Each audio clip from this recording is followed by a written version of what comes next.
그렇죠? 예. 조선은 연방국가였습니다. 그래서 당군이란 지명이 이렇게 티베트, 그 다음에 유라시아 대륙 등등에 이렇게 많이 있다. 예. 이렇게 엄청 많습니다. 그래서 아까 색족, 삭족 얘기했는데 여기에 색족이죠. 그 색족에는 여기 카자흐로 썼는데 이게 아크수액 GS라는 게 있습니다. 아크수액 어딨냐 여기 있다. 아크수액 GS. 이게 뭐냐면은 한국말로 해석하면 흰뼈 시스템이라는 소리입니다. 흰뼈 제도. 뭐예요? 우리나라 말로 하면 이게 골품 제도예요.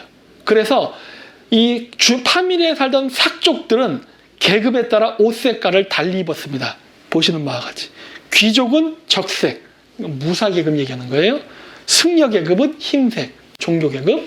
그 다음에 유목민족은 청색, 농민은 황색. 그런데 이게 하필이면 파밀리에 살았다는 색족도 보면은 적부인, 백부인, 남부인, 황부인. 똑같은 색깔 부류가 나온다는 거예요. 위치도 같아. 색깔을 붙여서 사람을 얘기하는데 색깔이 하필은 4개가 다 똑같아요. 이런 우연의 일치가 있을 수 있을까? 그럴 리가 없죠. 그러니까 검토해 봐야 된다. 여기서 이제 제가 뒤늦게 알게 된 게 바로 그거예요. 백부인이 백인이라는 걸 여기서 뒤늦게 알게 된 거예요. 외모가 나오잖아요. 피부는 밝고 뺨은 높고 코도 크면 머리털은 회색이다. 예, 백인이에요. 백인인데 금발은 아니고 하얀 머리. 백발의 백인 외모를 하는 사람들이 존재합니다. 이게 징기스칸이 다 죽여버렸어요. 예, 다 죽여버려서 아시아에서는 사라졌지만 동유럽에 가면 있습니다. 러시아 여자인데 백발을 하고 있어요. 근데 이게 중국 영화에도 나와요. 그 아마 보신 분들 알 거예요. 홍콩 영화에 백발마녀전. 백발인데 젊죠? 그런 종족이 존재했습니다. 아니 러시아 가면 진짜 지금도 볼 수 있어요. 예, 옛날 때 사진을 못 찍은 게 정말 아쉬워. 사진 찍었다 욕먹을까 봐 못 찍었는데 그런 사람들 많이 걸어다녀요. 길거리에. 금발이 아닙니다. 백발이에요. 걔네들이 고대 종교 계급이었던 사람들이. 그거 말고도 여러분 젊은 세대들은 봤던 왕자 게임.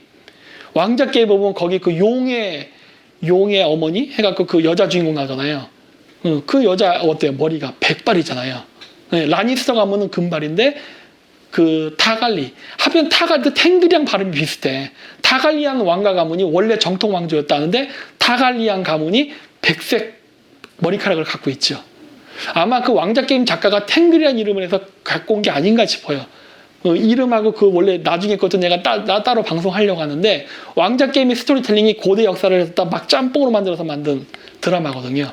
근데 거기서 보면 그 흰머리 종족을 다갈리안 왕조라 그럽니다. 하필이면.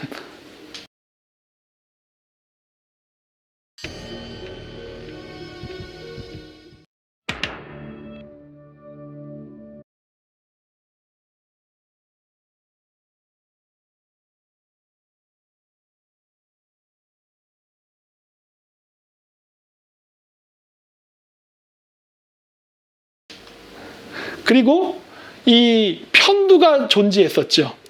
요게 카자흐스탄에서 발견되는 편두입니다. 편두 있어요, 걔네들. 우리나라도 있죠. 요 우리나라. 수메르, 아프리카 지금도. 아틸라도 보니까 편두예요. 짱구 머리인 거 보니까. 요거 마야 문명. 요 편두를 했었기 때문에 꽃갈 모자를 썼습니다. 요렇게. 클레오파트라도 편두를 했기 때문에 이렇게. 우리나라도. 그랬었고, 요거 시간 관계상 빨리 넘어갈게요. 아까 제가 바레유민이라고 얘기했었는데 그 이유가 있습니다. 케레이족들 족보를 보면요. 얘네들이 924년에 원래 만주에 살고 있었는데 그때 조복연맹이라고 합니다. 주부연맹. 조복연맹으로 얘네들이 연맹국가로, 동맹국가로, 연방체로 만주에 살고 있었는데 924년에 기타이츠, 거란족이 쳐들어와서 나라를 잃어버렸다. 그래서 924, 983, 1026, 1090 독립운동을 했는데 하다 안 돼서 포기하고 몽골로 이동했다라고 합니다. 근데 우리나라 역사를 보면 하필이면 924년이 만주의 발해가 거란 침략을 당해서 멸망했던 시기예요. 연도가 1년 차이 나네? 아니야, 같을 수도 있어요. 920년의 침략이니까. 또 얘네들이 얘기하는 983년에 만주에서 독립운동을 했다는데 하필이면 986년이 후발에 이런 애들이 또 항쟁했던 시기야. 연도가 거의 그때예요. 1026년 얘기인데 1030년 흥효국 멸망. 요 비슷한 시기네. 그리고 이제 여기 1090년이라는 연도가 나옵니다. 아마도 우리나라 역사에서는 발해의 독립운동이 실패하면서 우리 역사에서는 이거를 사라졌잖아요. 근데 얘네들은 발해에서 몽골로 이동을 했거든. 그래서 얘네 족보에는 이어서 연락 기록이 나옵니다. 그래서 우리는 몽골로 갔다. 이렇게. 그래서 몽골에서 케레이족으로 살다가 징기스칸을, 그러니까 태무진이 어린 시절 또 도망쳐 다녔는데 태무진 관상을 딱 보니까 얘 좀 괜찮은 애인데 싶어가지고 자기 사위로 삼잖아요. 그러면서 징기스칸과 함께 커서 몽골 제국을 만드는데 케레이족들이 엄청난 영향을 끼치죠. 그래서 장인의 나라로서 큰 세력을 펼치다가 옹칸 죽고 나서 그 아들 때부터 징기스칸이랑 싸움이 붙잖아요. 그 싸움에 지는 바람에 케레이족들이 징기스칸이 호라증 정복을 하러 갈 때 그때 대거 떠납니다. 왜? 역적이 돼버렸거든, 갑자기. 징기스칸을 죽이려 했기 때문에. 그래서 케레이족들이 카자흐스탄으로 떠나면서 오늘날 카자흐스탄에 케레이족이 살게 되었다라는 게 족보의 기록이에요. 따라서 케레이족은 누구다? 발해 유민. 거의 그렇게 보는 게 맞다고 봐요. 실질적으로 그 케레이족의 할아버지들이 저한테 그런 얘기 많이 했어요. 야, 우리 케레이는 까레이츠랑 친척이야, 이런 얘기하는 거 저 여러 번 들었어요. 왜요? 그랬더니 우리 원래 만주에 살던 사람들이야 하고 이런 얘기 저 정말 많이 들었습니다. 그리고 이 사람들이 나중에 이렇게 갔다는 얘기. 그래서 케레이라는 명칭은 한국의 결해랑 연결되어 있는 거예요. 그냥 연결됐다는 게 아니라 그때 족보 기록에서도 봐도 같은 내용이 나오니까.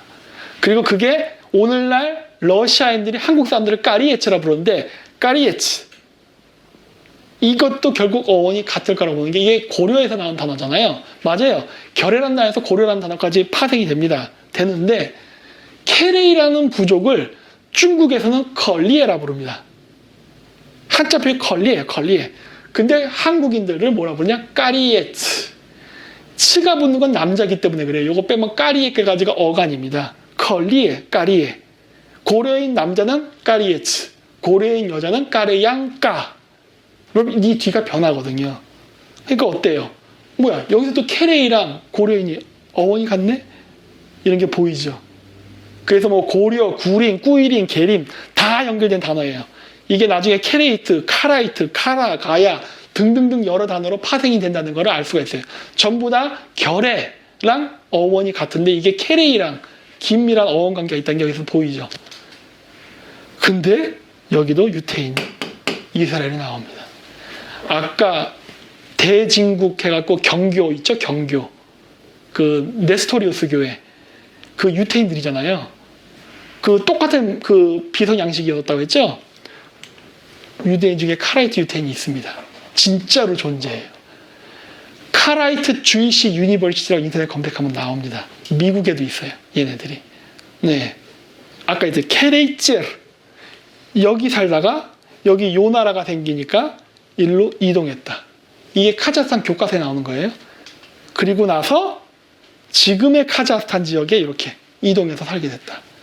그리고 더 가서 유럽을 정복하고 살았다. 이게 알튼 오르다, 황금왕국입니다. 러시아인들이 가장 싫어하는, 네, 러시아가 몽골인들한테 350년에 통치를 당했던 치욕스러운 역사, 이 역사. 그래서 유럽을 거의 지배하고 있던 애들이 케레이족들이에요.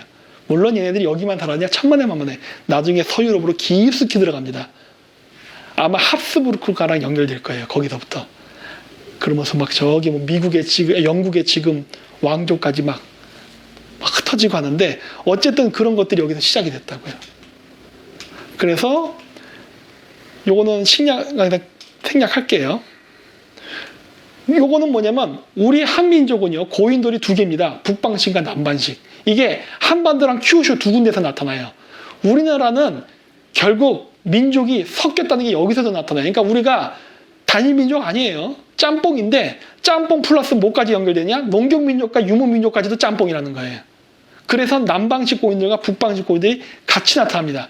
근데 그거를 증명하는 게 언어에서도 나타나요. 농사랑 관련된 언어는 남부 쪽 바닷길로 들어온 드라비다어 계통하고 비슷하게 갑니다. 딱 봐도 닮았네? 이런 생각이 들어요. 근데 이 똑같은 단어가 중앙아시아 단어라고 하면 완전히 달라져요. 왜? 유목과 관련된 단어는 이렇게 같아져요. 한국어가 농경 관련 단어와 그 다음 유목 관련 단어가 이게 있는데 유목과 관련된 단어는 북방민족하고 연결되어 있다는 거예요. 사람, 아담, 소, 스르, 말, 아트. 말도 있어요. 말이란 단어도 있습니다. 돼지, 동우즈, 돼지 돈자입니다. 이게. 뭐 닭, 타우크, 양, 코이, 곰, 콘즉 뭐 등등등등. 유목민하고 관련된 동물 단어들은 다 북방민족하고 어원이 비슷하게 간다는 게 이 패턴에서 보이는 거예요. 즉 고인돌 패턴을 보면은 대충 감이 온다는 거죠. 아, 우리가 섞였구나. 유목과 농경민족이 만나고 있구나. 그래서 한국어 단어에서도 저런 현상이 벌어지는구나. DNA상으로는 동남아시아계가 맞습니다. 이쪽에서 온 게. 그 얘기는 뭐다? 다수의 농경계 남방민족을 소수의 북방 비화민족이 와서 정복 지배한 역사구나라는 걸 알 수가 있어요. 지배 계급은 북방에서. 왜? 싸움 잘하니까. 간단하죠? 이거 뭐 전 세계 역사가 다 그랬어요. 중국 역사도 보면 전부 북방 민족이었죠? 왕 지배 계층은. 우리나라도 예외는 아니었다 해요. 예. 그리고 천문대 위치.